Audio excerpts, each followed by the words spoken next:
I want to tell you about the specific experience of being gaslit by someone who loves you. Not the dramatic kind that you see in movies, the obvious manipulation, the visible cruelty, the antagonist who wears their malice openly. The other kind. The quiet kind. The kind that happens so gradually and with so much apparent love attached to it that you spend years questioning your own perception of reality rather than questioning the person who is reshaping it. My sister did this to me for 10 years. Not obviously. Not crudely. With the specific, sophisticated patience of someone who understood that the most durable form of control is the kind the controlled person participates in without knowing it. She made our family believe I was mentally unstable. Not through accusations, through concern. The specific, warm, worried concern of a loving sister who was so worried about her sibling that she needed to share that worry with everyone in the family. Who needed to create a support structure around me. Who needed everyone to understand that my perception of things was sometimes not reliable and that they should check with her when I said something that seemed off. She built this over 10 years. Carefully. Lovingly. With complete plausible deniability. And I did not find the document that ended it by being clever or strategic or by conducting some kind of investigation. I found it because I went to her house to water her plants while she was on vacation. I found it by accident. The way the most important things are found. If you are new here, please subscribe right now and drop your country and local time in the comments. I read every single one. Now let me take you all the way back. My name is Abigail Thornton. I am 38 years old. I grew up in Charlotte, North Carolina, the younger of 2 daughters, in a family that was warm and close and full of the specific, daily affection of people who genuinely liked each other and showed it. My sister's name is Caroline. She is 3 years older than me. She was, from the time we were children, the kind of person who commanded rooms without trying, effortlessly social, immediately likable, with the specific magnetic quality of someone who understands instinctively how to make people feel good about themselves and who uses that understanding naturally and without apparent calculation. She was my best friend. I want to say that clearly because the story I am about to tell you is not a story about a sister I always suspected or a relationship I always knew was wrong. For the first 25 years of my life, Caroline was the person I trusted most completely. The person I called first. The person whose opinion I valued above everyone else's. The foundation of what she built against me was that trust. She used what I gave her most completely. The beginning of what I now understand was the beginning is hard to identify precisely because beginnings of this kind do not announce themselves. What I can tell you is that around the time I was 25, a period when I was going through a genuinely difficult time, a difficult relationship ending and some professional uncertainty and the specific accumulated stress of a period in your mid-20s when everything feels uncertain, Caroline began expressing concern. About me. To our family. Not to me directly. To our family. I found out about the concern indirectly. My mother mentioned, gently, that Caroline had called her worried about how I was doing. My aunt referenced, in passing, that she had heard I was having a hard time. My father asked me, with the specific careful quality of someone who has been briefed, whether I was seeing someone, a therapist, he meant, and whether I might benefit from it. I was going through a difficult period. I said so. I said I was okay and that it was temporary and that I appreciated the concern. Nobody pushed back on this. But something had been established. The seed had been planted that Abigail was someone who struggled. Who had episodes. Who needed monitoring. I did not know the seed had been planted.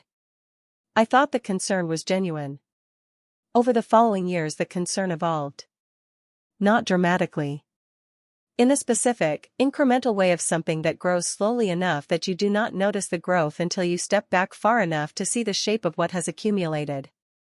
When I had opinions that differed from Caroline's, about family decisions, about relationships, about anything significant, she would find ways to position my opinion as coming from a place of instability. Not explicitly. She would express concern. She would ask our mother, in my presence, whether I had been sleeping. She would reference, obliquely, the difficult period of my mid-twenties as context for why my current position might not be fully reliable. When I raised concerns about things in the family, legitimate concerns, the kind of concerns that any reasonable person might raise, she would reframe them as anxiety, as overreaction, as the specific, recognizable pattern of someone who sometimes perceived threat where there was none. When I pushed back on her directly, she would become very sad. Not angry. Sad. The specific, wounded quality of someone who was only ever trying to help and was being met with hostility for it. The sadness always worked. Because I loved her. Because I had spent 25 years trusting her. Because the specific, insidious quality of what she was doing was that it used my love as the mechanism of my compliance. By year 5 I had begun to doubt myself. Not completely. Not in the way of someone who has lost their grip on reality. But in the specific, corrosive way of someone who has had their perception questioned often enough by enough people they trust that they have begun to apply that questioning to themselves. I second-guessed my reactions. I would have a response to something, anger, concern, a strong opinion, and before I expressed it I would run it through a filter. Is this reasonable? Or is this the thing they are concerned about? Is what I am feeling appropriate to the situation, or is it the instability they keep referencing? That filter cost me. Not everything. I was still functional, still building a life, still working and maintaining friendships and doing the ordinary things a person does. But the filter was there. And it took energy that should have been going elsewhere. By year 8 I had developed a relationship with a therapist. Not because Caroline had pushed me toward it, though she had, repeatedly, framed therapy as something that would help me. But because I genuinely needed to work through the accumulated weight of a decade of questioning my own perception. The therapist's name was Dr. Patricia Wells.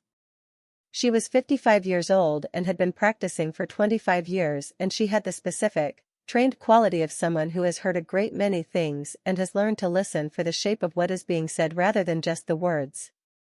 I told her about my family. About Caroline. About the concern that had been following me for years. She listened for 3 sessions before she said anything specific. In the 4th session she said, "Abigail, I want to ask you something. When you describe your family's concern about you, is it your family who expresses it independently, or does it tend to come from your sister and then be adopted by the others?" I sat with that. For a long time. "From Caroline," I said. "It comes from Caroline." She nodded. She did not say anything else about it that session. But she had given me a question to carry. The vacation happened in September of year 10. Caroline was going to Europe for 3 weeks. She asked me to water her plants and collect her mail. She gave me a key. I had a key to her house. We had always had keys to each other's houses. It was the specific, comfortable intimacy of sisters who were close. I went to her house on the 2nd Tuesday of her trip. I watered the plants. I collected the mail.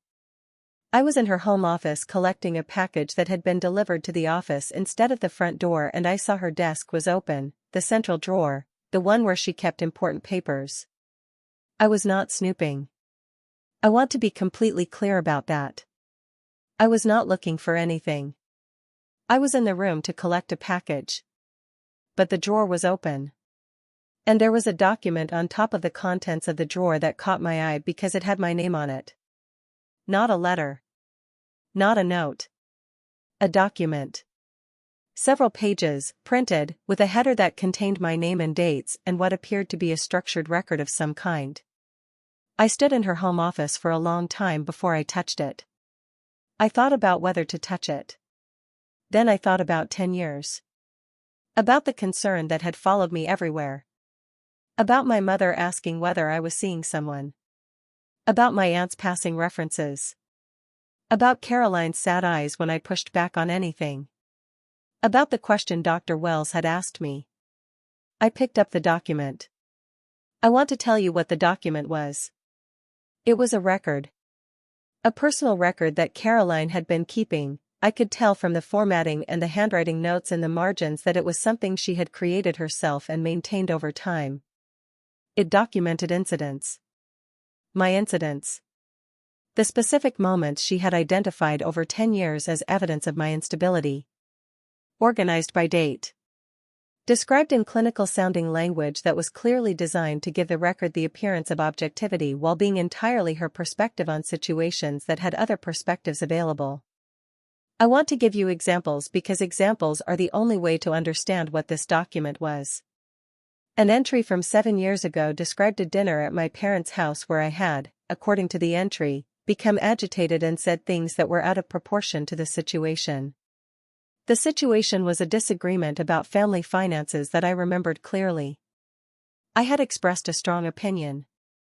Caroline had dismissed it and I had pushed back. In her record it was an episode of instability. An entry from 5 years ago described a conversation between me and our mother in which I had raised concerns about a decision our father was making. The concerns were legitimate. I had been right about the decision, which had not gone well. In her record it was evidence of anxiety and paranoia. Entry after entry after entry. 10 years of my life. Reframed. Repackaged. Given the language of mental illness without the authority to diagnose. And then, at the back of the document, the part that stopped me completely, a list. A list of family members. With notes beside each name. The notes described how each family member had been informed of my instability. What Caroline had told them. When. What their response had been. Whether they had been receptive to the concern. It was a record of a campaign. A deliberate, sustained, 10-year campaign to reshape my family's understanding of who I was. I sat down on the floor of her home office. Not dramatically. My legs stopped holding me. I sat on the floor with the document in my hands and I read it from the beginning again. All of it. Then I photographed every page with my phone. Then I put it back in the drawer exactly as I had found it. Then I stood up. I watered the remaining plants. I collected the mail. I left. I drove home. I called Dr. Wells and left a message asking for an urgent appointment. Then I called my mother. I want to tell you about the call with my mother. I had thought about what to say for the 2 hours between leaving Caroline's house and picking up the phone. Not script, I am not someone who scripts important conversations. But the shape of what I needed to communicate and the order I needed to communicate it in. I told my mother I had found something at Caroline's house. I told her what it was. I described it, not the specific contents, not yet, but the nature of it. A record. 10 years. My name. Her observations about my mental state. A list of family members and what she had told them. My mother was quiet for a very long time. Then she said, "Send me the photographs." I sent them. Another silence. Longer. While she read. Then she said, "Abigail." I said, "I know." I believed her, she said. Her voice had changed completely. I believed everything she told me. Every time. I adjusted how I talked to you. I adjusted how I thought about you. She stopped. "I am so sorry," she said. "I know," I said. "How long have you known something was wrong?" she said. I thought about Dr. Wells. About the question she had asked me in the 4th session. "I have been working on it for 2 years," I said. I did not know what it was until today. Caroline came home from Europe on a Thursday. She came home to a family that had spent 3 weeks reorganizing its understanding of 10 years. My mother had spoken to my father. My parents had spoken to my aunt. The document, the photographs of it, had circulated through the family with the specific, contained urgency of something that needed to be seen. Nobody had told Caroline. She came home and she called our mother as she always did when she returned from a trip. My mother said, "Caroline, I need you to come over. Tomorrow morning. Bring yourself and leave whatever you were planning to bring, we need to talk." Caroline came. I was there. My parents were there. My mother placed the photographs of the document on the kitchen table. Caroline sat down. She looked at the photographs. She recognized them immediately. What happened in my parents' kitchen on that Friday morning is the most difficult thing I have been present for in my life. Not because of what Caroline said, she did not say much, not at first. But because of what the document's exposure did to the room. My father, who had spent 10 years applying the specific, adjusted way of talking to me that the concern had produced, looking at the photographs and understanding what he had been doing and why. My mother, who had organized so much of her relationship with me around the framework Caroline had built, sitting across from the evidence of that framework with the specific, devastated expression of someone who has just understood that their love has been used as a tool. And Caroline, who had spent 10 years constructing something she had believed was protected. She sat at my parents' kitchen table and she looked at the photographs and for a long time she said nothing. Then she said, "I can explain this." My father said, "Please." What she said, what her explanation was, is something I have sat with for a long time and that I am going to share with you because I think honesty requires it. She said she had been afraid. She said she had been afraid that I would take something from her. Not money. Not property. The specific, irreplaceable thing that she had believed was most fundamentally hers, our parents' attention. Their primary concern. Their investment. She said she had always been the older sister. The responsible one. The capable one. And when I had my difficult period in my mid-20s, she had watched our parents reorganize their attention around me and she had felt something she had not been able to name at the time and that she understood now was fear. She had been afraid that if I was fine, if I was genuinely, solidly, undeniably fine, something would shift that she could not control. So she had made sure I was never entirely fine. In the perception of the people who mattered most. I want to tell you what happened after. Not the resolution, there is not a clean resolution to 10 years of this. But the shape of what came after. Caroline and I do not have a relationship currently. Not from my decision alone, from the mutual understanding, arrived at over several very difficult conversations, that the relationship we had was not a real one and that building a real one requires a foundation of honesty that does not yet exist and that I am not yet ready to build toward. She is in therapy. This I know from my parents who are in contact with both of us. My relationship with my parents is different. Not immediately different. Immediately it was complicated in the specific way of relationships that have been operating on false information for a long time and are now having to be rebuilt on true information. But genuinely different. My mother calls differently now. She listens differently. She does not apply the filter that Caroline installed. She takes my perception of things seriously in a way she had stopped doing without realizing she had stopped. My father apologized to me in a conversation that lasted 4 hours and that I will not reproduce here because it belongs to us. What I will tell you is that he apologized specifically and completely for the specific ways the concern had shaped his relationship with me. That he named them. That the naming mattered more than the apology itself. Dr. Wells and I have been working through the decade. Not quickly. These things do not move quickly. But steadily. I am clearer about my own perception than I have been in 10 years. Not because the gaslighting is gone, the effects of 10 years of having your perception questioned do not disappear when the source of the questioning is identified. But because I know now what happened. Because I have the document. Because the thing that was done to me has been named. Named things lose some of their power. Not all of it. But some. I want to say something about the plants. The reason I was in Caroline's house in the first place. The ordinary, unspectacular reason that I had a key and she needed someone to water her plants and I was her sister and that is what sisters do. I think about that sometimes. About the specific, arbitrary nature of how the truth arrived. Not through strategy.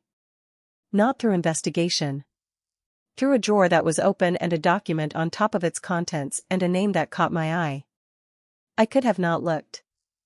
I could have picked up the package and left without going near the desk. I could have seen my name on the document and decided it was a letter or a note and left it where it was. I looked. I am glad I looked. Not because the looking was comfortable. The looking cost me everything I had believed about my sister and a significant portion of what I had believed about my family and the considerable energy required to rebuild those things on something true. But because knowing is better than not knowing. Even when knowing is devastating. Even when the truth is the most uncomfortable thing you have held. The truth is still the truth. And living inside it, even the devastating version, is better than living outside it in something that looked like it. Before you go, I want to ask you something. Have you ever had the experience of your perception being questioned so consistently that you began to question it yourself? Have you ever found something that reframed 10 years of your life in one afternoon? And have you ever had to rebuild your understanding of yourself after discovering that someone you trusted had been reshaping it? Drop the word drawer in the comments if this story reached something real in you. Drawer for the open one in my sister's office. Drawer for the accidental place where the truth was waiting. And if you are new here, subscribe. Every single day I share a new story about family, about truth, about the things we find and the things we rebuild from what we find. I will see you in the next one. Kayla's Dark Truth.